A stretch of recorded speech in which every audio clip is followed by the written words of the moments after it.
সামনের গাড়ি অ্যাক্সিডেন্ট করে, পেছনের গাড়ি অপেক্ষা করে না, পাশ কাইটা কাইটা চলে যায়। জ্যাম বাজ্যা গেলে আরো চিৎকার শুরু করে, আরে লোক মরে গেছে, আরে মরলে মরুক বেটা, রাস্তা ক্লিয়ার করতে কম। ঠিক কিনা বলেন না কেন? ধরে বেটা বেটা কেডা মরছে না মরছে বেটা, এর লেগে বুঝি মানুষের রাস্তা আটকায় রেখে, মানে এই যুক্তি দেখা। তাহলে কেডা মরছে না মরছে মানে তোর মতো এক মানুষ মরছে। ঠিক কিনা বলেন না?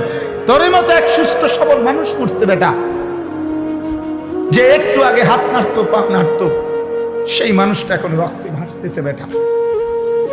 ভাবতাও নাই কিসের সময়, কার হাতে সময়? সবাই মেশিনের মতো যন্ত্রের মতো দৌড়াইতেছে।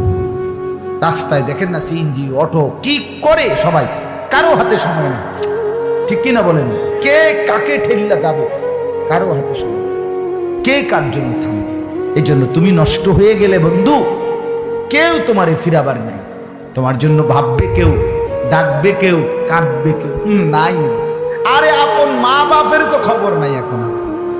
আপন বাপ সাইয়া রইছে, দেখে তার ফুতে আজকে 6 বছর 9 বছর এক ওয়াক্ত নামাজ পড়ে না, এবড়া বই বিড়ি খায়, বন খায়, চা দিয়া ভিজাইয়া খায়।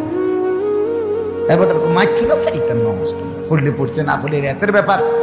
বাবুরে টিহা দিছে, টাকা দিলে খালাস।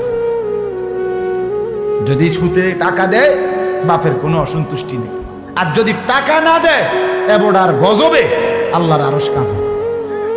ফুতের উপরে লানত দিতে দিতে, অভিশাপ দিতে দিতে শেষ। কারণ টাকা দেয় না, টাকা দেয় না, পুরা গ্রাম হাইটা হাইটা তখন মানুষের কাছে বদনাম।